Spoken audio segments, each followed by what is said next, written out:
Hello, Gary. Hello, Guy. How are you?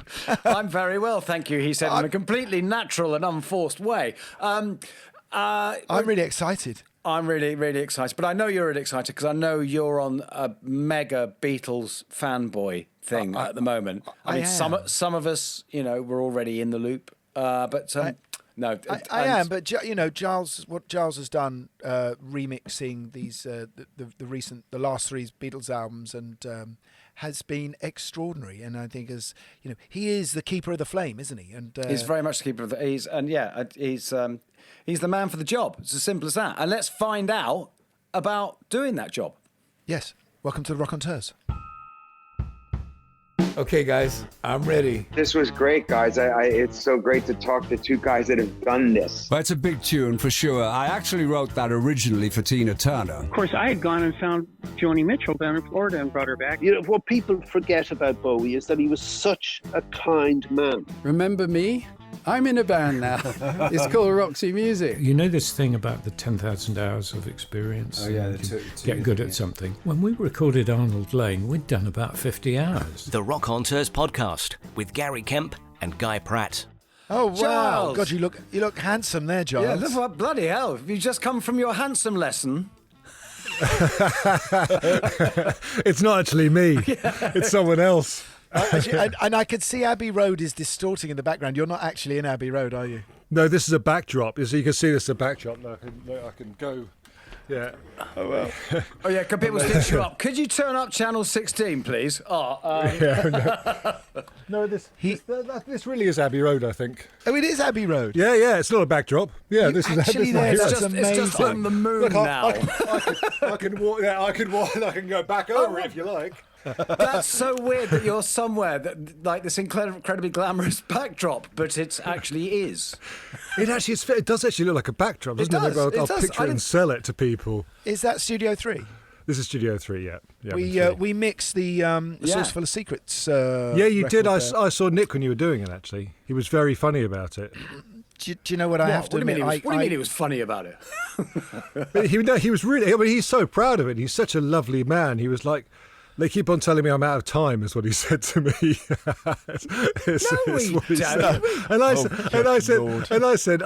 I said, no, they don't. And he was just, he's just humble and self-effacing, isn't he? And lovely. He's all that. Do you know, I was thinking about this the other day because, people talk about when we play live, how it's not like other Pink Floyd shows because, it's not people dressed in black T-shirts and sort of, looking very, very serious about what they're doing.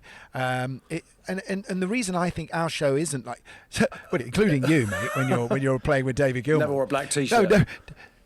You stomp around on stage, but you know what I mean. And I think the reason is that we're all infected by Nick's sense of humour, aren't we? He's got a great sense of humour, but he does talk about being in Studio 3 when the Beatles were in Studio 2. And then they went and the Beatles came in, I think, and had to listen. Do you remember this story, Guy? Yeah, no, they were doing. Sgt. Pepper was being done when they were doing Piper at the Gates of Dawn. Oh, I see. And it was literally it was the fact that the Beatles were doing Sgt. Pepper. It was from going in to listen to the Beatles doing Sgt. Pepper that made Rick Wright, who up until that point was basically a jazzer. It was the first time he thought, actually, maybe this pop music stuff is worth taking seriously. There's the obvious Beatles links with Pink Floyd are Norman Hurricane Smith. Of course, who was the original Beatles engineer, who was a fantastic engineer, was responsible for the sound of those early albums. And he signed and produced Pink Floyd. He was the person that discovered Pink Floyd. And my dad then fired him on the grounds that he'd gone upstairs, he'd become a producer. It's like, we can't have two producers in the room, we can't have two people doing this. And so that's why Jeff Emerick was brought in, because Norman Smith discovered Pink Floyd. Wow. I love these connections. I love this. Yeah, connections, yeah. So he's, and the funny thing is, Norman Smith was a lovely man. But He played drums on a Floyd song, didn't he? Well, no, there's a great disputed thing that there's one track that he played drums on. It's one of the, I don't know. But the least likely hurricane you could imagine, really. I don't know why it was called Norman Hurricane Smith. Giles, I remember being in Abbey Road when Nick was there a few years ago when we were mixing, and hearing you were there. And I was drawn down to that little studio cupboard room that you guys, I think you and your main man, is it Sam? Yeah.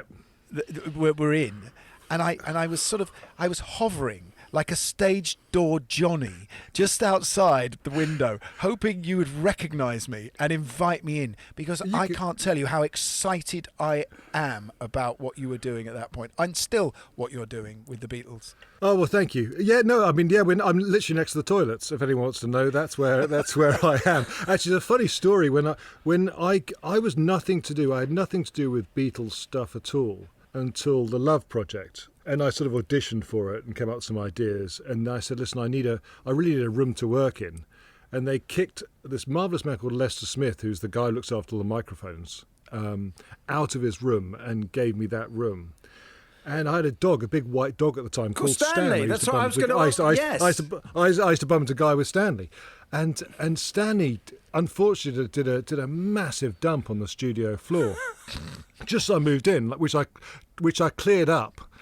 And then my dad would come in once a week on a Thursday to hear what I was doing. And there was this terrible smell happening in the studio. I felt so bad about it because I thought it was Stan. But what it was, in my room had the air conditioning feed from the Gentleman's Bog feeding into my room. And it was nothing to do with Stan at all. It can't smell this bad after a year. So whenever anyone had a heavy movement next door, it would appear in my studio. If it's not Hurricane that Smith glamorous. had been in... Yeah, Hurricane Smith. God knows what would have happened. I like this, that you describe this chap Lester as the keeper of the microphones. He is. He's the keeper of the microphones. I'm talking to you through a Norman 47, which I think they stopped building them in 1965 or something like that. And he has to find the bits to make them work, and they're as good as new. But you're right, because Abbey Road is kind of now, it's basically like the Tower of London. With more deaths, yeah. Yeah. But when the Ravens leave, then we're stuffed. Well, I guess they've never recorded here. I guess in many ways the Ravens are the Beatles tapes that are in there, isn't it? I think what you should do for a second, though, is for a few minutes even, is explain why Abbey Road is so special and is so historic. I mean, it's got to be the most famous studio in the world. I think it is. I mean, there are other places, in America, whatever, the Capitol and Muscle Shoals, and I think what makes studios is the people and the musicians that come in here. And I think studios are a bit like teapots. You should never really rinse them out properly, because music's in the walls of the building. And as a producer, or as anyone who loves studios, what you want really is you want to get someone in the studios and perform the best they ever have done. The last thing you want is someone to go do a vocal and then go back home and sing in the shower, and it's better. And I think that places like great studios should be championed, because there's an expectancy when you walk through the doors that this is your job, this is your role. I mean, we're all complete chances as musicians, really. we're just. I don't know about anyone, but I'm consistently surprised that I'm employed by anyone, really. Yeah. And we're surprised you're employed by anyone. Yeah. Well, thank you for the reassurance. I'm now a broken man speaking through a broken microphone. Yeah, and I think that's what it is. I think Abbey Road was the first studios ever built. Before Abbey Road was built, there was no studios. There was recording going on, but it was people recording in theatres and reviews or whatever. And they built Studio One. They actually built a stage and somewhere for people to sit, because that's the way you recorded when they first started recording. And I do know the first thing that was said there, the first recording there, which was Elgar, wasn't it? Yeah, my headphones aren't loud enough. Elgar. No, apparently, what was it? I can't remember what they were doing, but it was Elgar stood up in front of the orchestra and said, "It's a light programme today, gentlemen. Play it as if you've never heard it before." And that was the utterance for the first ever recording at Abbey Road. Yeah, you can have that one. That's it. Can we edit? So I said that. Yeah, and it's just the fact that then obviously it was built so a record label could make music, like research and development, if you like. It's like a company that invests in art so it can monetize. Let's face it, that's what it is. And I think in a way we've lost that in a way. When studios became commercialized to a certain degree, it became a different story. And I think the ones that have that story are different. I think the reason why Sgt. Pepper was made here, and the reason why Dark Side of the Moon was made here, is because it's kind of drab in a way. It's a bit like the BBC making great drama shows. Yeah. You paint the walls with sound. You fill in the blanks. You have this slightly utilitarian space, then you create great music in to fill the walls. And I think that's part of the story. And I think that's what makes it great. I think you're absolutely right. Because David's always said, because the interesting things you were saying about places like Muscle Shoals, I suppose Capitol is the only other place, because the thing with studios tend to be associated with a period of music, you know, whereas Abbey Road and I would say Capitol are the only ones that aren't. The thing is that Abbey Road is music. It's all the way back and all the way to now. But you're right, and I think part of it is that whole BBC white coats, the fact there was a canteen. There still is, right? Yeah. Yeah, and the food was dreadful. I remember David Gilmour saying that to me that Dark Side of the Moon was basically made on these terrible pies that they had one of the first microwaves, and that was their treat, was some dreadful meat pie. It killed 3 people during the heating up of a pie. It's like the Beatles had to famously break into the fridge so they could get milk. Paul still has the lights that they were given. They wanted it a bit more colourful, so EMI provided them with 3 fluorescent lights. I think red, green, and blue, or red, green, and yellow, and he has them in his studios down in Rye. Right. That was their effort in order to give it a vibe. Psychedelic. There's 3 fluorescent strip lights. But I think there's something to value about the fact that it wasn't built during the rock and roll period. It wasn't built just to make rock music in. That when you go down to that canteen, the photographs on the walls goes back into the history of British light entertainment. There's Charlie Drake. The comedy records that your dad would have made, were just as important to the Beatles, I think, as the rock and roll records coming from America, because the Goons have inspired and the comedy that is within the Beatles. There wasn't an album without a comedy track on it. But I think what it did is it for a band like the Beatles, it said, this is your heritage. You're part of this. You are entertaining. That's in the building, is it? Yeah, and I think it's to the performance space as well. I mean, don't forget when the Beatles came in to start recording, they weren't allowed in through the front door. They came in around the side. The tradesmen's. They went. They went through the tradesmen's, and they came onto the studio floor. And Studio 2 for listeners is on 2 different floors. The control room's upstairs and the live area is downstairs. They went down to the live area, and you're only allowed to listen if you were invited up to the room. You set up your gear and you played, and then you got invited up to listen, and that's the way it worked. And it's a travesty that things have changed now. It's true. Well, you're right, because the control room was a hellhole, wasn't it? I mean, everything was about the studio. It was about the studio space, right? And absolutely, it was kind of the engineers were basically like the sort of boiler men on a ship or something, sort of trudged away with the equipment. There was no point having a big control room. I mean, look, if I actually take my camera off. Because that was the desk over there. There is the tiny little desk. That's the size of the desk that it was made on. It looks like the sort of thing John Pertwee would fly the TARDIS with. Exactly. So yeah, it's in some ways, and this has been mentioned before on your brilliant podcast, but constraints are sometimes a great form of art. You battle against the walls you're in. You create sounds because they're not available. That's the key. I would say that's the key, isn't it? We're all victims of overchoice now. The fact that you never have to commit to anything. They thought about what the record they were going to make before they made it, and then they went and made it. They painted the picture that they already had. I'm interested to know what you thought your dad did for a living. What's your earliest memory? My dad was a printer. He went off to a factory. He put a tie on in the morning to go to the factory.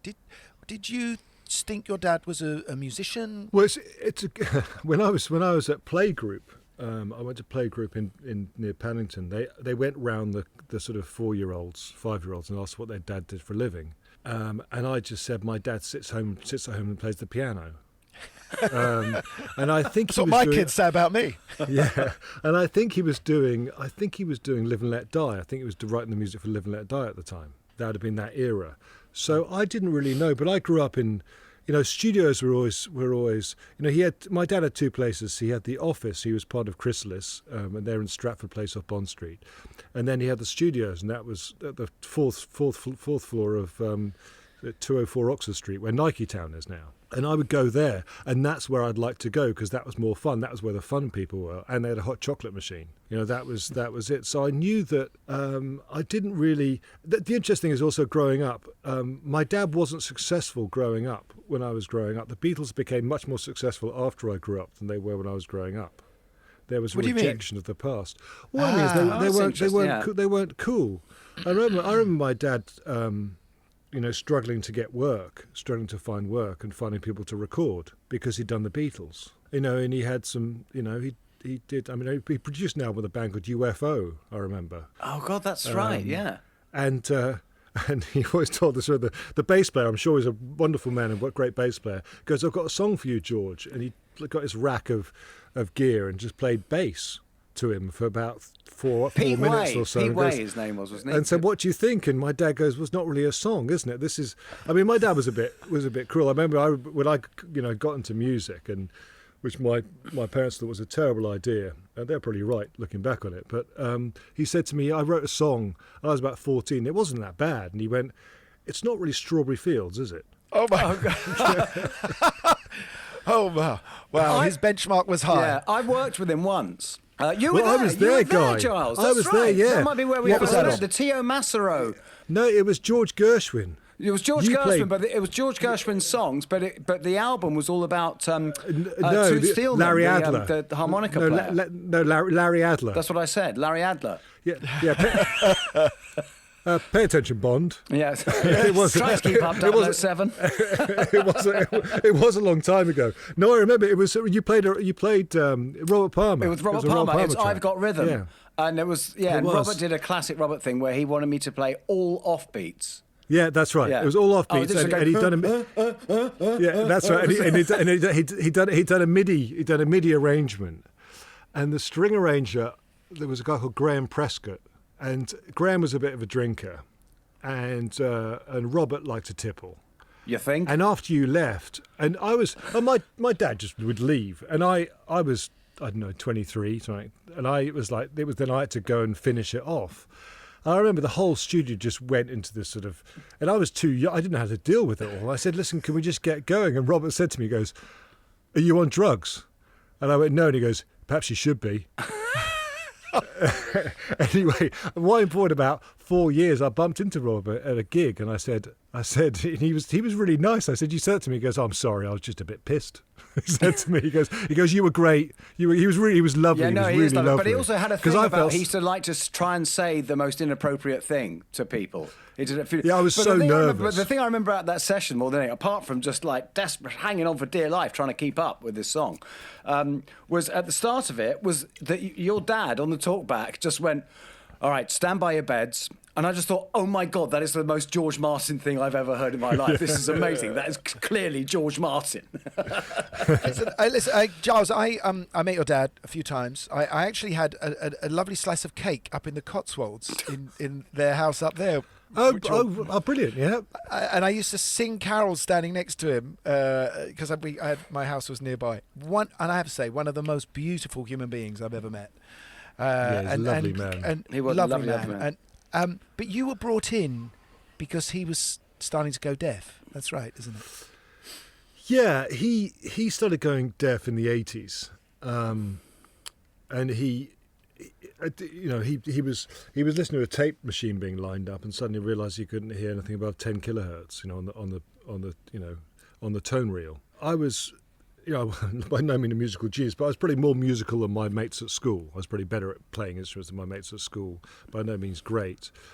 And I loved it. I love music. I love the whole process. I love artists. I love the whole thing. And he just said, "Listen, I need to hide my deafness from people. You need to come to the studios with me because I don't want people to know I'm deaf." Wow. So I'd be like a guide dog, and he'd tell me what he was doing. He'd tell me, and I'd be fully aware of what frequencies he couldn't hear. We'd go through on a piano. We'd go through what notes he couldn't hear on a piano, and so I'd learn the pitch of what he was missing out on, and we'd map out his hearing almost on a regular basis. So I would know, cymbals, violins, and it would go down. Eventually, he couldn't hear anything above a middle C. Wow. And that's the way we worked, and it was difficult because I was there because he needed to be there, but obviously no one really wants, they want George Martin, they don't want his son hanging around. I mean, he was lovely, but it was that thing where, and it's funny, I remember only at that period of time, which was sort of early 90s, I remember Pete Townsend, who also has hearing issues. Yeah. He actually, in his book, he wrote, we did a project with Pete Townsend. He was fully aware of what my role was. He was the only one that was fully aware. What album was it? Oh, it was a Tommy. He was doing Tommy the Musical, and we went out and. Oh, that's right. Yeah, George. That's produced by. We went out and did it, and it was as I say, it wasn't a great record. It won the Grammy, and it was actually one of those things with the injustice of Grammy Awards. It really wasn't a very good recording. I've got to be honest, having done it. But anyway, there was a very good new song on it, though. I remember thinking that was Pete wrote a new song for the musical, didn't he? Yeah, That's not on he the was record, he was brilliant, Pete. Actually, and he still is. I still see him, and he's just, you spend time in a room with him, and you're always replenished afterwards. You're always challenged and replenished. He's one of those people. I just get a good look at my shoes every time I'm in a room with Pete, frankly. Yeah. I just go to pieces. I can tell you everything about every pair of shoes I've been wearing whenever I've met Pete Townsend. That's actually, my dad produced Ultravox. That's right. Yeah. Image, in Montserrat, and I mean the great thing I had growing up is I spent all this time, all these these bands that were a great laugh and a great period of time for music, and we were in Montserrat, and Chris, the bass player, came out of the studios and said to my dad, as my dad was walking into the control room, said, "How's it going, George? Is it going well in there?" And my dad held up his plate and said, "2 boiled eggs," and went straight into the control room. And that's when, as a band member, you think maybe your producer's hearing's not as good as it should be. And he's a genius. But the funny thing is, I did a talk the other day with Andrew Sheps, who's a great engineer, brilliant engineer, and we did talk the other day about hearing and how people. They were talking about young engineers coming through and people are worried about their hearing or worried they haven't got great hearing. And what I say to musicians that are worried about that is like, make music and see if it's any good, because you do adapt. And my dad did adapt. I mean, he had limitations and found things difficult, but he could really adapt to that. And he was a great arranger too, and that was amazing arranger. Yeah, he was an amazing arranger. The fact that his arrangements had excitement and humanity in them. He wasn't ticking any boxes. And it's that old school thing about he didn't use computers. He did like computers and actually eventually put all of his scores into Sibelius by hand. It took him ages. Wow. But he always wrote on paper and never had any idea what his arrangement was. Well, he did actually had a pretty good idea, but you wouldn't be able to hear his arrangement before it was played. But with the Beatles, I mean, his fantastic thing was that he had the technical ability to kind of bring their ideas to life. In that, like when Paul would say, I don't know, I like something like the Brandenburg Concerto or whatever, and he'd go, yes, and he could write that. So there was a whole kind of dimension of their imagination, which they wouldn't have been able to bring to fruition themselves, technically. Well, what was interesting, the Beatles were such a closed circuit in a very good way. What was interesting about my dad in arranging is that he didn't arrange. Everyone thinks he didn't arrange for the comedy records. So he didn't really arrange for records until he did Yesterday. Wow. He had Ron Goodwin. A bunch of other guys would do the comedy stuff. They would do the string arrangements for him. So he wasn't an engineer. What was he doing? Was he keep getting the vibe? People didn't have vibes. For a start, don't forget he was the head of Parlophone and an A&R guy. He got given the role of being head of Parlophone. There was not really much pop music. Then Cliff Richard came along, and he was doing comedy records because they were successful. And he did Beyond the Fringe, he did Flanders and Swan, he did the Goons, he then did Peter Ustinov was his first big single, if you like. Wow. And then it was just purely happenstance. Famously, Brian Epstein had seen everyone else and eventually went to go and see the comedy guy. And then the process to ask the question as a producer, I think the producer and the engineer was a separate field. It only changed afterwards. And he, his knowledge about compression limitation, EQ, all that sort of stuff, would never touch the desk really, but would be like a film director, and the engineer would be the lighting cameraman. That's the way the role would happen in those days. Yeah, because it used to be with when bands first went in, because they were producers like Phil Spector, Joe Meek, whatever. But production as a thing, when bands started, it was usually the manager was assigned to be the producer. Andrew Oldham was produced the first Rollings, and he had no idea what he was doing. They said, "Oh, hang on, well, I've got to mix it," and he went, "Oh, what's that?" And say it in the same way, so Kit Lambert was automatically producing The Who, and it's kind of like, why? Yeah, his role was to be a guide for them. I think his role, it's a bit like he was like a satellite dish, that all this information would hit him and he'd have to come out of one screen, or a funnel where all these ideas would be poured onto a bit of vinyl. But what was extraordinary about him is he was avant-garde, because this rather straight-looking guy ended up doing some of the most adventurous music that's ever been made in pop music. But it was a front, his whole his voice. He gave himself a voice. He didn't speak like that when growing up. He was from the Balls Pond Road. My grandfather, who I'd never met, apparently was a lovely man. He sold the Evening Stand on the streets. He trained as a carpenter, had no money, and ended up being a newspaper street salesman. There's a very beautifully sad story. Is when my dad started making money, which wasn't really until just post-Beatles. His dad, who was quite a bit old, was 85 when he died in 1965, so he was born in 1880 or whatever it was. He would come visit my dad and take the bus on the Balls Pond Road. My dad would give him money for the bus home and give him some money. And when his dad died, he left him a book, and in the book was all the money my dad had given him, saying, "I couldn't leave you anything, son, so I've given you the money back."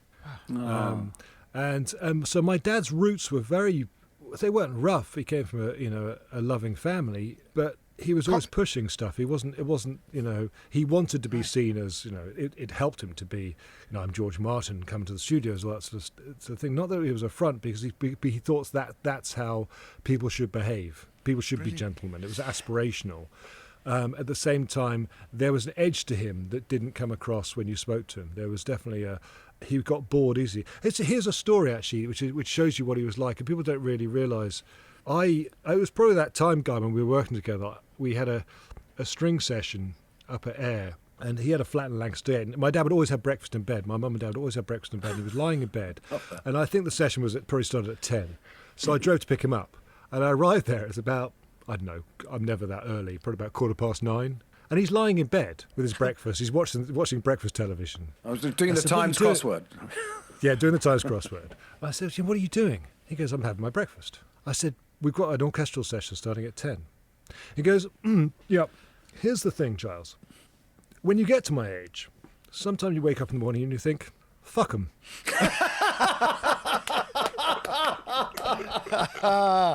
George Martin, wow! And so and he had this brilliant dark sense of humour. Even up until his, we were.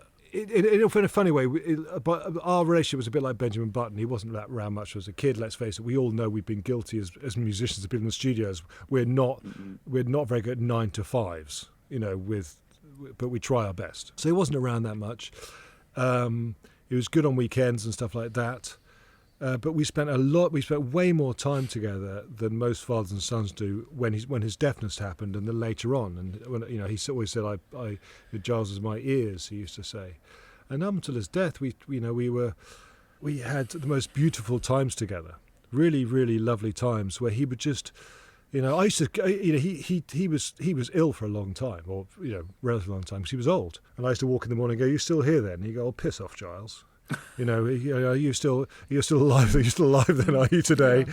And I could ask him things that I remember asking him. I was working. I do a few bits of film stuff now, and I was working on a Kingsman film, and there was a scene I was having to do, and it was quite complex, and I was under pressure. And I said, "Dad, do you ever think you're bad at music?" And he sort of closed his eyes, and he goes, "That's a strange question to ask me." And he goes, "No, because I get asked to do these things. And I think, how am I going to get this done? I don't know what to do. I'm going to do." He goes, and he's like, no, I always thought I was brilliant." And I thought, you bastard. Because that wave, and that's what the Beatles had, that wave, that surfing on a wave of it. And that's what great music is like. And that's what, the privileged times when, I've done some good stuff. It's a bit like catching a great wave. Yeah. You're on something. And that's what happened with him and the Beatles, is they caught a wave and they didn't get off it. Wow. They didn't Confidence. We were talking to Stevie Van Zandt about this, because he was saying, because the Beatles were the first band who introduced this idea of evolving.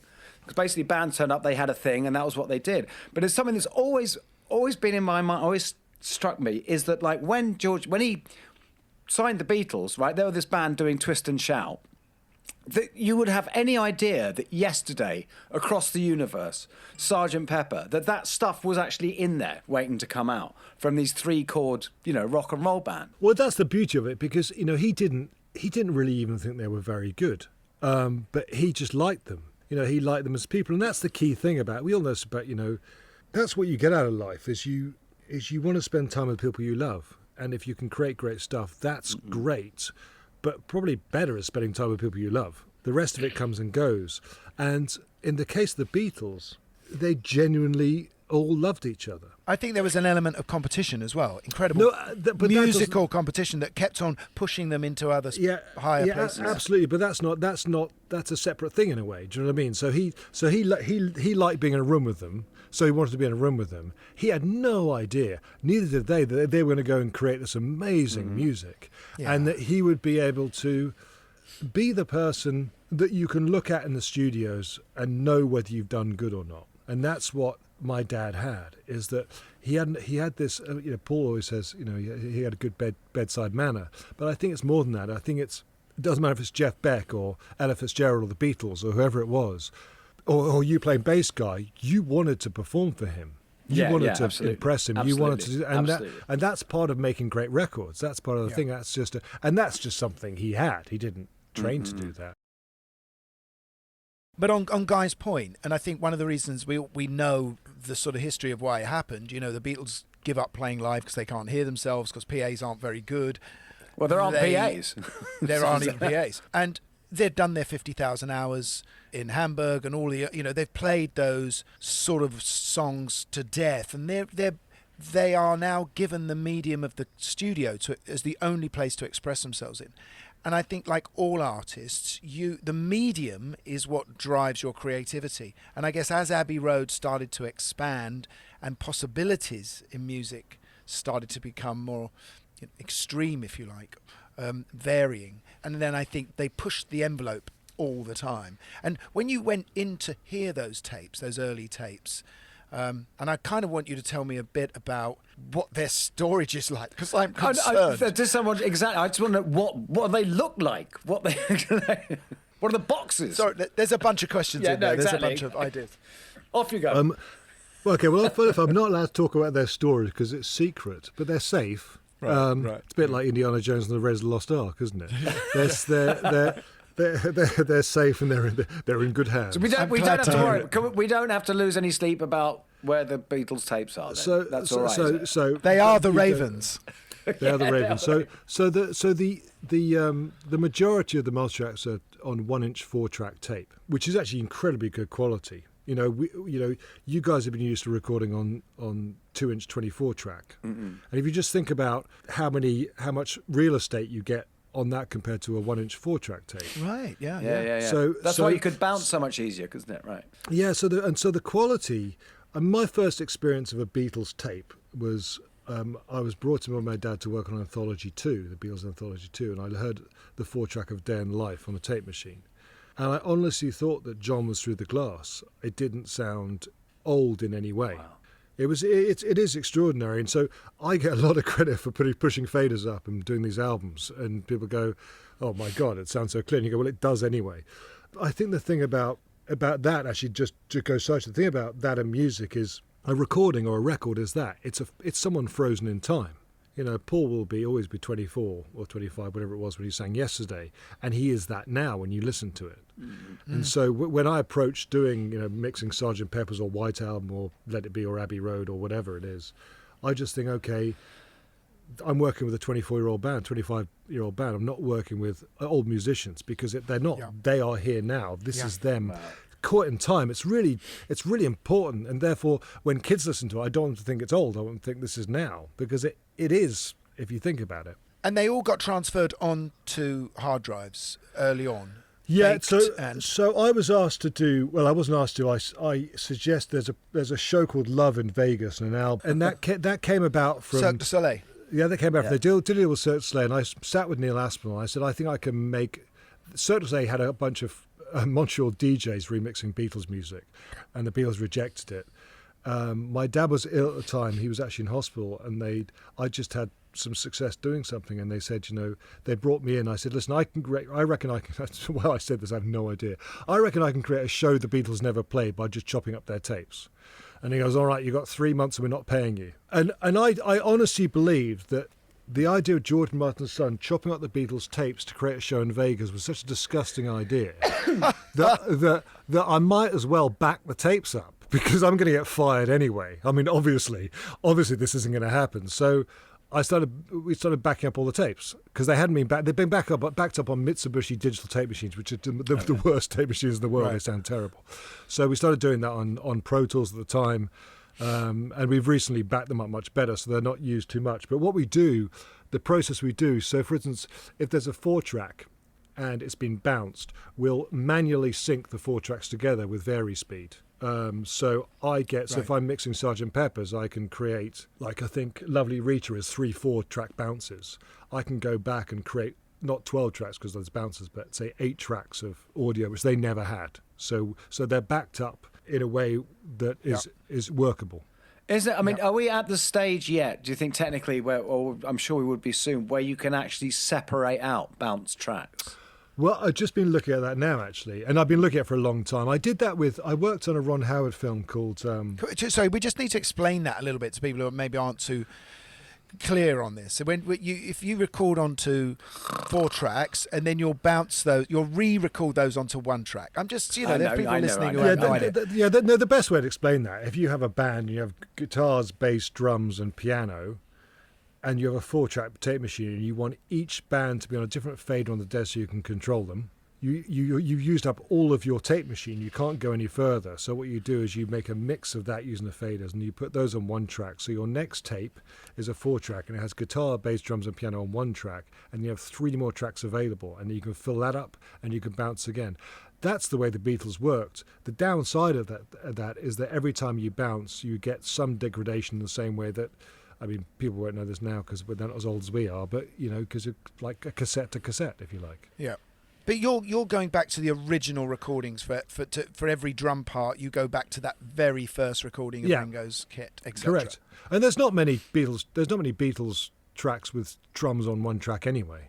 And the thing about the Beatles is even when they got 4-track in, which is 1.5 albums in, they didn't use all the 4 tracks up. They quite often just record all the band on 1 track, because that's what they did, and vocals, 2 sets of vocals, another track. That would be it. It's amazing. Like, okay, so why don't you put the drums on a different track? Because there's no point, because that was and we got to understand this. The whole idea of mixing was something that you just had to do because you had a multi-track tape machine. The ethos of the engineers is that got in the way of making the record, because the record you're making it live in the studios. When my dad first started at Abbey Road, the way things were recorded is direct to disc. And the way the disc was powered, so you just have someone engraving a disc live, you'd have a weight dropping down from the ceiling. So electricity wasn't reliable enough. So the most reliable source of energy is gravity. You lift the weight up. The conductor would be in the studios. The green light would go on. The weight would drop. The disc would spin. The engraving would happen, and his job at Abbey Road was to make sure that the scores and the music was right, so the players stopped before it got to the hole. Wow. And then the engineer's ability was actually, they'd be able to look at the disc and see whether it was a good recording, because you can't play a disc back. You'd then go and have that stamped, and a couple of days later you get your recording back. What tape changed? In fact, direct to disc, even when tape machines came in, people were still using direct to disc because it was better quality than tape. Tape wasn't very good to begin with. I'm sure I knew some people doing it in the 70s. There were still some people using direct-to-disc. And then what tape changed? You could hear yourself immediately. It's a bit like the dawn of digital photography. That changed things. As soon as you can hear yourself in the studio, you may play differently or perform differently or whatever. In the same way that you take a different photograph once you can see it immediately. And so the engineers that work on the Beatles, they'd been trained in that way. So the idea of just recording a band live and that's the record, that was the idea. Yeah. It wasn't until later that the mixing happened. I'm a born again Beatles fan. And it's really because of you, Giles, that's the case. So you were talking about your dad not being very fashionable in the 70s. And that's right. I bought my first record in 1971. I never bought a Beatles record. I bought Wings, I bought John Lennon and I bought George Harrison's records because they were coming out there and then. Yeah. I didn't think of buying records from my past. And the Beatles were kind of there. They were there like the Bible was there, like Father Christmas was there. It was just part of culture. They were just there. What really made me think again about the whole thing was your first remix of Sgt. Pepper's, because I remember putting that on, and everyone was so apparent. They were so clear, and it was, as you said, like it was recorded today. George's guitar was so crisp and beautiful. There was bottom end in the track, and I have just fallen in love with this band to such an extreme. It's just another passion in my life again, and it's really for what you were doing. I want to ask one question about that, because obviously the album that you released on Sgt. Pepper's, for Sgt. Pepper's, your remix was, and with all the beautiful stuff we can talk about the them talking to each other in the background and your dad talking, but it's in stereo. And we all sort of know that the Beatles didn't care about stereo on that album, that they spent 6 weeks mixing the mono mix, and then the stereo was just done in a day. Did you ever think, should I be doing this in mono? No, because the whole point of what I try and do is I think, get kids, if they listen to the Beatles. It's not about us, it's about new generations. They just think this is a great band. Mm-hmm. That's what I try and get done here. I actually listened to the mono. I matched the mono. The mono was my reference for the mix, if that makes sense. There's lots of things in the mono that aren't in the stereo, and so I made a stereo version of the mono, if that makes sense, because I didn't know that's what the Beatles would want. And it's actually a very poignant story with Sgt. Pepper, because I was asked to do. I'd done lots of different Beatles projects before, films and stuff like that, but this is the first album remix. And I was like, I'm the first person to go, why would you remix Sgt. Pepper's? I mean, it's hardly a bad sounding record, is it? And we talked about it, and I said, well, listen, give me some time. I'll go and mix some tracks, and then it's all very. I tell you what, the nice thing about the Beatles, it's all very. There's not many of us involved. There's no sort of playback for people. There's no approvals process or anything like that. I'll phone them up and say, okay. And then I did 3 or so, and I actually thought, this is actually really interesting because there's something here. So I phoned up and I said, I think we can do it. We should do it. But the first thing, my dad had just died, and it was about 2 weeks later, and I went in, and the first voice I heard was his. I pressed play on the tape machine. The first voice I heard was his. Wow. And you just think, well. I have issues with this because it's that nepotism rules, and you do think, why the hell am I doing this? It's a bit weird, isn't it? And I remember saying years ago to a friend of mine, producer friend of mine, said, should I be doing this? He goes, well, if you don't do it, I'll do it.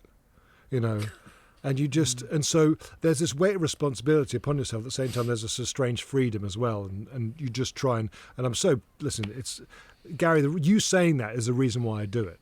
It's the reason why I do it, because music, it doesn't matter the Beatles, music should be listened to. And one of the things that this happens, you do even if you do a mix that people don't like, people go and listen to it. And they go, where music's on all the time right now, and it's like it's not taken and cherished in that way. But I think there's nepotism and there's continuity, and I think a lot of us feel much more comfortable it being in your hands, frankly. Oh, well, thank you. Yeah, a little bit how slapdash I am. Yeah. It's a funny thing. You ask about going back to the tapes. I have the same feeling as you guys do. It's not as though I was given a tape box as a 4-year-old. I had nothing to do with this world at all. And then I remember actually going back to when I was locked in a room doing Love. I remember one of the things I was doing, I was putting tablets from Within You Without You on Here Comes the Sun and doing all this kind of stuff. And they brought me the tape box of Here Comes the Sun. And you're like going, this is the tape of Here Comes the Sun. I always remember, I was like, this is it. And then after about 3 weeks of going, where's that box gone? Oh dear. Stan has done a dump in it. Yeah, not again. What is interesting is the writing process, and when in what you've revealed to us are the demos or the first takes or the of songs that we thought we knew, and actually there's the communication that is there between them all. You can hear them all in the same room trying stuff out.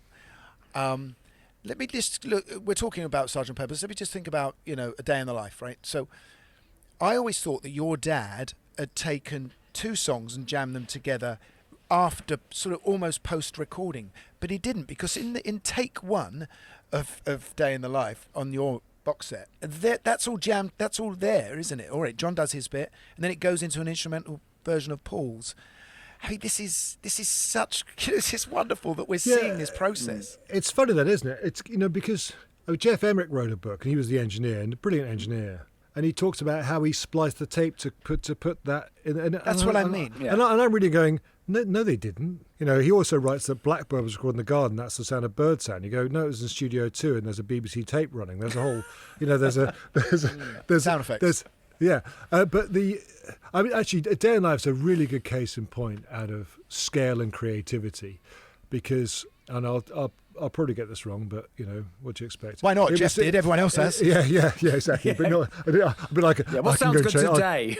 Yeah, exactly. No, but it's a 4-track. Day in Life is a cathedral of sound to me. It's one of the most ambitious records ever made. Yeah. But it's a 4-track. You have John plays guitar, Paul plays piano. I think George is playing maracas, and Ringo's playing bongos or congas, and that's on 1 track. And John's voice is another track singing live. And then after that, they put the bass and drums on together on 1 track. That's just that whole Ringo's bizarre drums, because they are completely bizarre, and Paul's bass line are recorded together on 1 track, playing along. Yeah. No click track, nothing. That's it. Wow. That's the way it was done. And then the orchestra was recorded, and it's on 1 track. And it's like, you think, how many tracks do we use today making records? And that's a day in life. So so mixing it is actually really hard, and that's a good thing about one of the questions. That was the one that I kept on going back to when I remixed Sgt. Pepper's, because the mono, if you listen to the mono of Day in Life, it is so unbelievable. Mono can be hugely immersive, like Dark Side of the Moon or whatever. Can be, you fall into these records, and what it is, it's the limiting of those drums when they come in means the whole thing just slams. And if you put those in 1 speaker, you don't get the same effect. You don't get the same. It's you have to you can do a bunch of sidechain stuff the other speaker, but it's not the same thing. It's not that intensity you get. And you mentioned that technology, they used technology came along, and I think I think it was Bob Geldof on your podcast said that technology reflects pop music and vice versa. I think the Beatles pushed technology. I think it's almost they invented something and they waited for the technology to happen. Well, it's something I wanted to mention as well, because something always fascinates me is how sort of audio, in terms of what, if you think about what people were listening to Beatles records on, very few people had a stereo. Very few people, it was radiogram type things or little Dan sets, or, always fascinated by that. And no one had cassettes yet. Well, so you go through all that trouble, and it's just coming out of some. Yeah, but I think fundamentally it's about the song every time, isn't it? With them, it's never been about let's get a load of sounds and then try and write a song on top. The song was at the heart of everything, and then everything else was serving that. Yeah, and I also, I think they got bored as did my dad. It wasn't a question of, okay, let's go down the same path. It was, here's an interesting sound. They were constantly pushing. And I think Paul was saying, my dad would explain frequencies to them, and, how they were, the reason why there's a 15 kilohertz tone at the end of Sgt. Pepper's, because my dad was talking about frequencies that humans found hard to hear, but dogs could hear. And they went, let's put that on a record then. There was a consistent kind of, what else is in the box type of thing. Yeah. And John was the same. John would be, he would say, I want it to sound orange or something like that. But he would also say, he said to Ringo, play it like that. He'd listen to a record and go, it should be sound like this. And Ringo would go, that's 2 drummers. And John would go, well, don't let that bother you then. That's not, why should that be an issue? Because there was no we can't do this. Talking of which, because there's one thing that through an old myth of mine, there's the story of when Pink Floyd were recording Echoes, and Rick had the idea for the ping at the beginning, and they wanted to put the piano through the Leslie, and apparently there was this thing that you couldn't put a piano through a Leslie. A Leslie, I think, was a thing that was attached to a Hammond, and so because it was Pink Floyd, they spent 3 days with boffins taking the Leslie apart until they could plug anything into a Leslie. And so apparently the thing is, the reason you can play anything through a Leslie now is because of Pink Floyd. But then when I listened to the reissue of the White Album, There's clearly vocals and stuff going through a Leslie. Yeah, but what Tomorrow Never Knows has John's voice through Leslie. And Yeah, that's 60, whenever it is, 65? 66. 66, yeah. So, yeah, they were doing... Oh, they loved a Leslie. I mean, you know... What's who doesn't not love a to Leslie? love? Yeah. Hey, who loves a Leslie? Yeah, they were... Yeah, no, everything was... You know, there's loads of Leslie guitars. It's a speaker cabinet with spinning speakers. But it's attached... which was... Gary's like the sign language guy. No, but you know what I mean? But translating for... Just before we move on directly to the White Album, I wouldn't mind having a little chat about that too. Yeah. But it's really... I just think what kind of an extraordinary piece of work would Sgt. Pepper have been if Strawberry Fields and Penny Lane were also on that record? Because that's the time that they were written, wasn't it? And I want to just say one more thing about that before you answer, is that I think that's the moment where John, and this is going to, people maybe won't like me saying this, John caught right up with Paul as a songwriter. That's absolute equanimity then. And because I do think he learned a lot from Paul in chord sequences that Paul was probably more mature in the early days. But that is absolute double A side. Oh, Gary Kemp, you're going to get letters. Yeah. That's all I can say. Yeah, you have no idea what you're dealing with here. I'm cancelling my subscription. As the lights go down in his house. I know. Because the guy runs electricity board. Look, I love John, and Paul wouldn't have been where he is if it wasn't for them. I mean, no, don't say stop. You're going to get digging. worse. No, I think. Listen, my own grave. Yeah, you know. For instance, I think you have to. With those, I'll avoid getting into your other comment, but with those two songs, we thought about that actually when we did Sgt. Pepper's. Like, we had a perfect opportunity to be able to put those tracks onto the album. And I drove down to Rye and I played Paul the mixes, and we talked about it. I said, and he goes, "Oh, we could put one at the end of side A and the other one at the beginning of side B, and whatever we looked at it, we go, well, you can't change the running order of Sgt. Pepper's. You can't do that. You can't. Where would you put it?" And my dad always said that it was one of his biggest mistakes because he released them, famously as a double A side, which means it was the Sgt. Pepper and Penny Lane Strawberry Fields and Penny Lane was the first time the Beatles didn't have a number one with those two songs. Unbelievable. Probably their best two songs. Well, it's because what the charts did is they split them down as two. They'd have to sell double. They split them as two A sides on one record. So you got their sales halved. Yeah, it's got the sales halved. EMI must have been livid. Oh, yeah. But in the end, you didn't go for that. In the end, it artistically didn't balance, did it? Artistically, it didn't work. We couldn't get it to work. And what's beautiful about an album, and it's that, it's that lost art form, is that it has a beginning and ending. It ends with Day in Life. So you can't really put anything after Day in Life. No. I did a sort of Dolby Atmos mix, which is like a very immersive. I did it in a movie theatre. We actually did a little bit of a tour with listening to Sgt. Pepper in movie theatres, and with 70 speakers around you. Oh wow! And I sat with Paul in the Dolby Atmos room here at Abbey Road, and to get Paul to actually listen to anything, because he just wants to go and do something else, which is why he's a great artist. He actually did listen to it. He came with Mary, and they listened to it, and he was like, "How did we get these sounds? This is amazing." God, he goes, "We were a really good band." And it was just lovely to hear someone just go, "This is great." It was pure appreciation, and not only appreciation, obviously, but appreciation of his mates as well, and my dad, and the whole process. But one of the things that you've been doing is myth busting as well, because we're sort of fed this sort of this rather biased history that the band hated each other at one point. They come back from Rishikesh, and they've got the Apple label going, and the White Album is them splitting up, which I think John said. And actually, fact, when you listen to the demos, the Isha demos, and the stuff that's on your outtakes, it seems to me like a bunch of guys still enjoying them being together. Yeah, even I'm doing a working on Let It Be with Peter Jackson. Oh yes, because that's another one. Yeah, because all the footage from that exactly, and you can get accused of Disneyfying things, I mean, some of the worst arguments they're cited in the Beatles, I was in a band. We had way worse arguments like that on a regular basis. Yeah. They genuinely had a good time together. I think they generally found each other inspiring. I think what happened with the Beatles is that they split up, and they needed to split up. They were definitely done. You can see it in Let It Be. Since Brian died, things changed. He was a big influence. Brian Epstein, their manager, died. There was a big influence. He was a big influence, and that went away from them. I think they became a bit rudderless, but they split up, and it was a bit like a divorce. John and George especially just focused on all the worst aspects of that marriage and talked about it, and forgot about the great holidays they had. And the great holidays they had as the Beatles were generally in the studios, with genuine, their collaboration, and it's not as though when I go through the tapes and I try and find stuff that fans would find interesting or tells a story in a way. I don't really edit anything. I look for the arguments because they're really fascinating, but there's not that many going on. I wouldn't take anything off. Ringo walked out though, didn't he, on the White Album? At one point? Yeah, but I desperately tried to look for that on tape.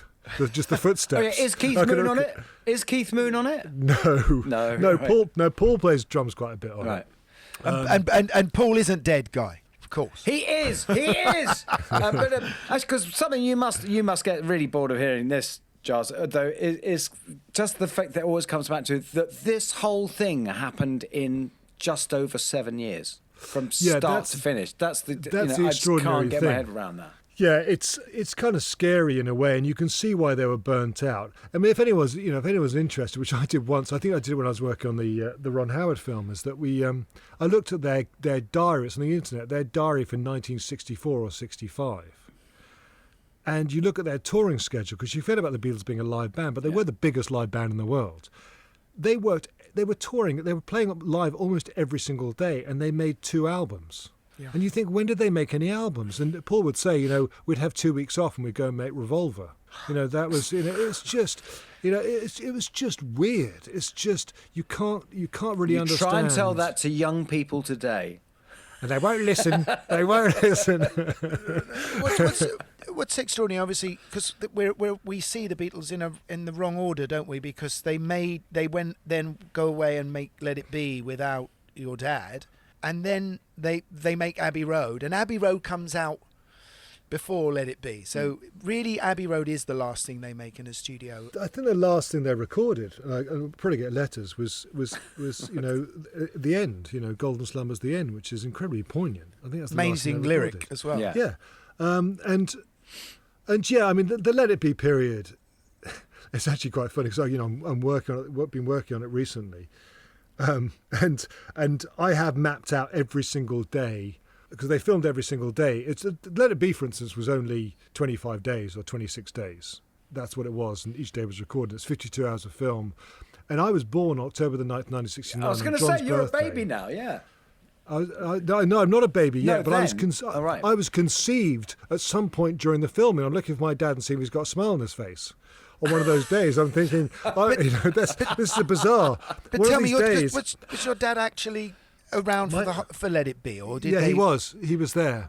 He came in and out. Glyn Johns, the brilliant Glyn Johns, was heavily involved. He was the engineer. My dad at that stage was kind of like, I think he was tired of dealing with the madness of things like, there was a guy called Magic Alex. Do you know about Magic Alex? Yeah. Unbelievable.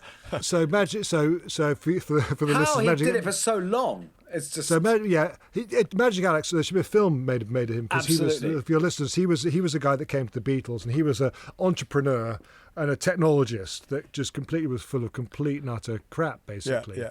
And total blagger. He built the Beatles studios and was convinced the Beatles he could stop sound from travelling through walls without any glass or anything. He also made boxes with lights on which had nothing in. The brilliant thing about Magic Alex, just as an aside, he went off and became, in the early 70s, did armoured plating for cars. Right. And some African guy tested his cars and blew up half of his staff because the cars blew up. It wasn't made of armour plating at all. But they went off and they were bored of. I think they were bored of my dad's discipline. He'd lost the classroom. They were bored of his discipline. They were like, this is we just want to go back to being a band. We don't want to, anything that was the Beatles had become the Beatles, this monster, and they did this all the time. That's why they stopped touring. They didn't want to be the Fab Four. And then they wanted to become a studio band. Then they didn't want to become a studio band. Sort of wanted my dad to go away. Let's be a band again, and it didn't really work. Because Phil Spector gets the credit, doesn't he? On the well, record? what happened with Let It Be is that they finished everything, and Glyn Johns made an album, which they never released, which we're thinking we might release with Let It Be, and then John and George, who were both working with Phil Spector at the time, I think, or thinking of working with Phil Spector. John had worked with Phil Spector because they did Instant Karma quite early on. Took the tapes to Phil Spector and got Phil Spector to finish off. And what annoyed my dad is they did all the things they didn't want my dad to, like add strings, choir, or overdubs, because Let It Be was no overdubs. So Phil Spector overdubbed everything, right? And then they released it. And they asked my dad, "What do you want the credit to me?" And he goes, "Why don't you say produced by George Martin and overproduced by Phil Spector?" But he didn't get the credit, did he, your dad, in the end? I don't think. Well, he did. To be fair, he didn't really necessarily deserve it that much, but he was involved in the recording of it. And then they did Let It Be Naked, which was more of my dad's involvement, but also more of Glyn Johns. I preferred Let It Be Naked. I thought it was absolutely. It was much more of what it was meant to be, because it was funny to go to We Just Want to Be a Live Band recording. But what are you doing? I take it you're going back to the original tapes and doing a remix again, like you've done with the last 3 albums. And are you doing it with Phil's strings or without? Yeah, absolutely, because that's what it is. And I've been down the pathway of Phil before, because I did a Scorsese film on George Harrison called Living the Material World. Oh, and great film. So I mixed All Things Must. Actually, quite a funny story that Olivia Harrison phoned me up and said, Marty, I've been working on the film for a bit and like going through archive stuff and finding bits and pieces, and Olivia said, Marty doesn't really like your revisionist approach to music. And I went, "Oh, what does that mean?" She goes, "I don't really know." I said, "Does it mean I'm fired?" Does it mean I'm fired? And she goes, "Well, yeah." I went, "All right then." So I went off and did something else. And about a month later, she phoned me up and goes, "We did a playback. Marty did a playback in New York, and he the sound is terrible." And I said, "Well, I'm not. You fired me." And they went, "Well, you need to meet Marty." So I met up with Marty in the studios in London. And I had the sort of 5-1 mix of All Things Must Pass and the original.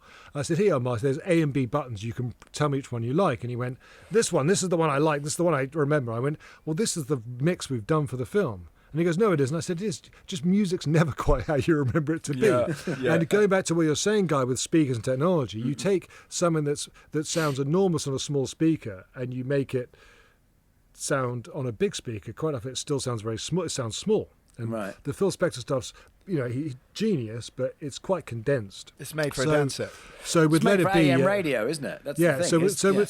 So with Let It Be, and you fill in all the blanks. And so my job is to kind of fill in all the blanks as much as I can that are now exposed. But let me just talk about that All Things Must Pass album, because I remember seeing in that film that George says when he went in and he did Wah Wah, they were recording and it sounded one way, and then when he walked into the control room, there was so much reverb on it that it just, which is the version we know, he wasn't sure that it was the right way of doing it. And obviously when you did the remix, you were having to find those, you were hearing the dry version and adding your own reverb. Yeah, so much so you could press stop and come back 3 days later and it would still be playing. I'd love to hear that original version though. But that's the beauty of a lot of these records, and it's like the beauty of bands in a way, is that you isolate stuff and it's never what you think it's going to sound like. It's always a bit grittier and dirtier and not as beautiful. And you put it together, it has this beauty to it, like bands do in a way. And that's the thing. That's the balance I have to achieve in when I'm working on some of this material, is that, I've heard stuff that people have done that I haven't been happy with. There's lots of brilliant people out there, where you start hearing tuning discrepancies because things are separate. Do you know what I mean? You don't really want that. You want the record to be as beautiful as you remember it. You want it to be, if I can get you to walk into a studios and listen to something I've done and go, well, this sounds exactly the same, and then I play the original and go, oh, okay, that's what I want.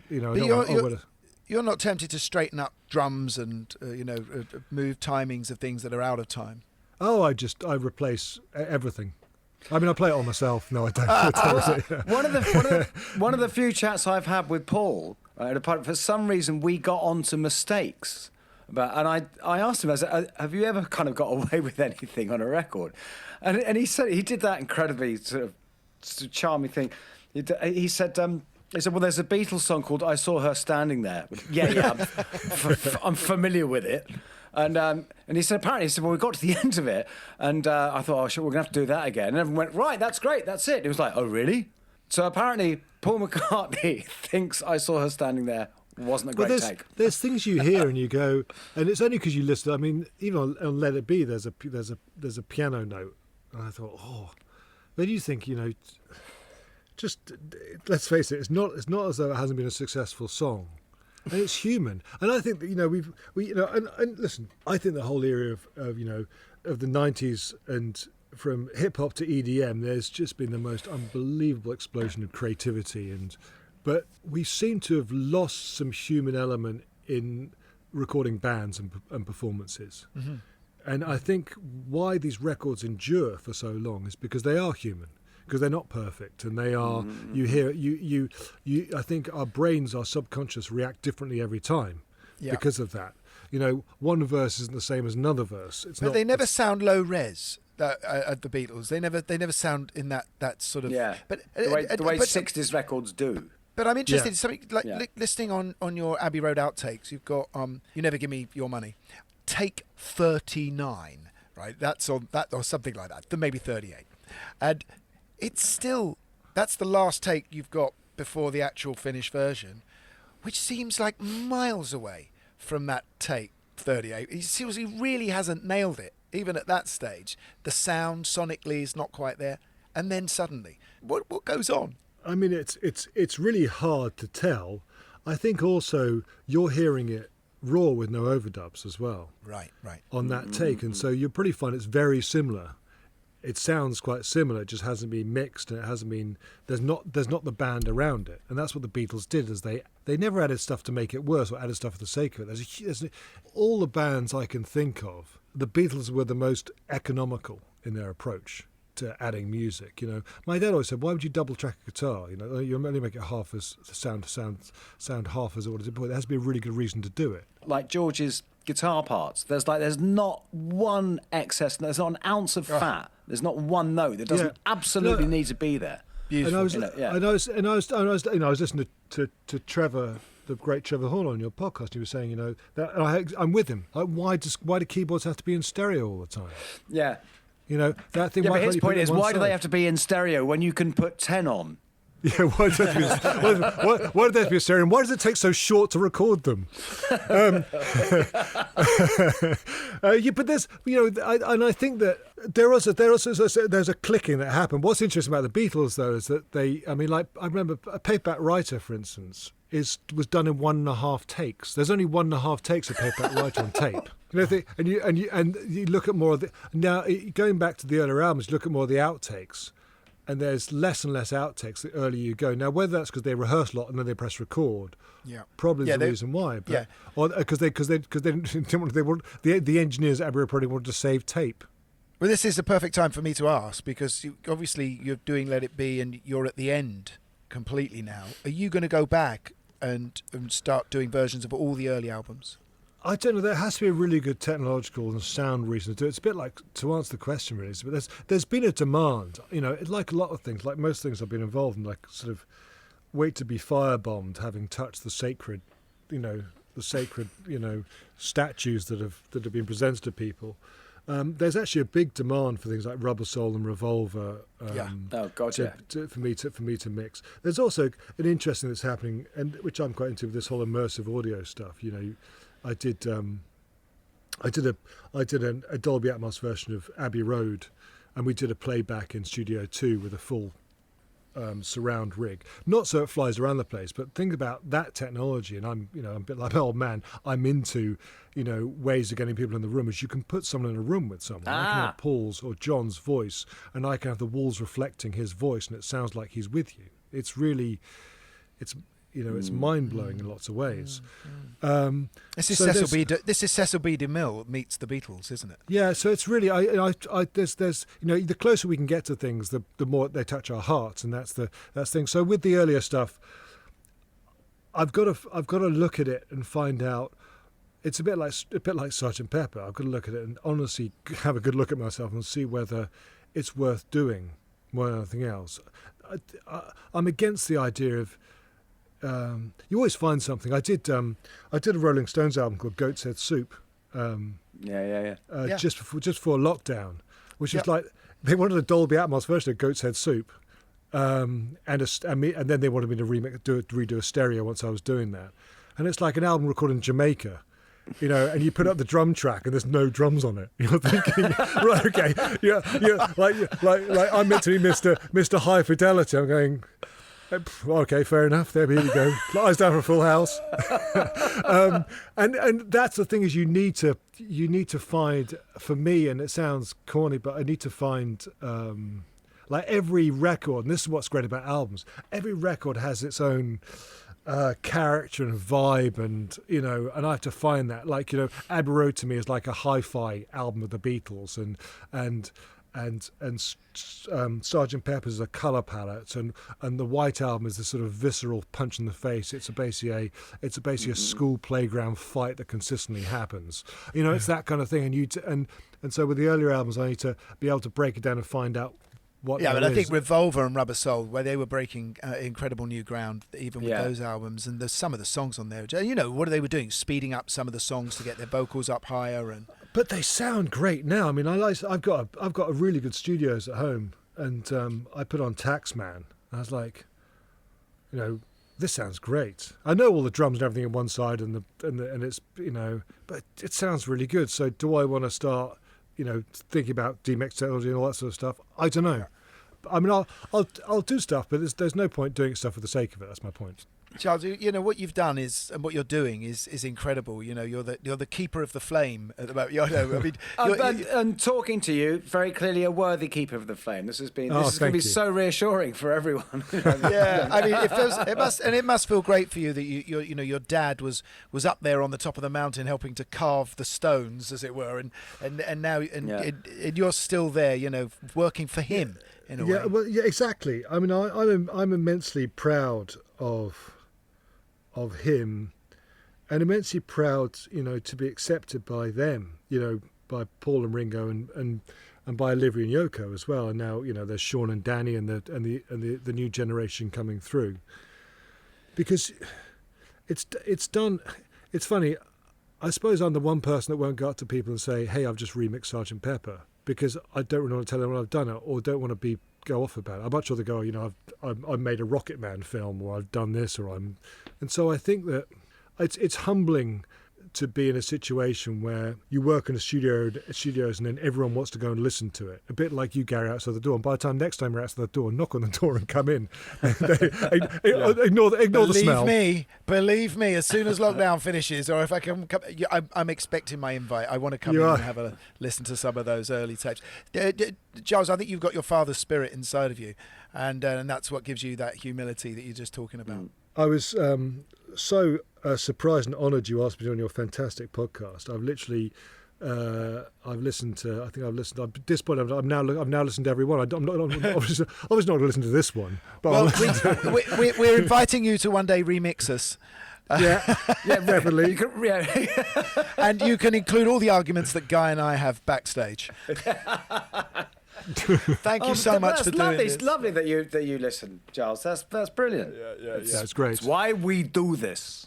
Thank you so much. Big for fans coming of both on. of yours. Thank you very much for having me on. Oh, Guy, that was great. That was so thrilling to get that sort of detail about the Beatles. It was brilliant, and he was. As I did say, I think it's going to be very, very reassuring for our audience. It's that he's so clearly the right man to be doing all that stuff. He's the person who should be looking after it.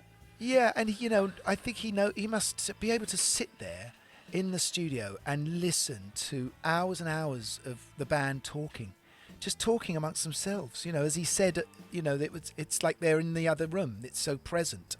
I mean, that must be just the most moving experience, given that his dad. Yeah, I was was to say, that. to be able to reconnect with your dad like that, that's a that's an incredible privilege. Yeah. Anyway, thank you so much for listening. We love being here, so keep liking us, leaving reviews, subscribing, whatever you have to do. But tell your friends. Tell your friends. Yeah. And we'll see you next week. And so it's good night from me. And good night from them.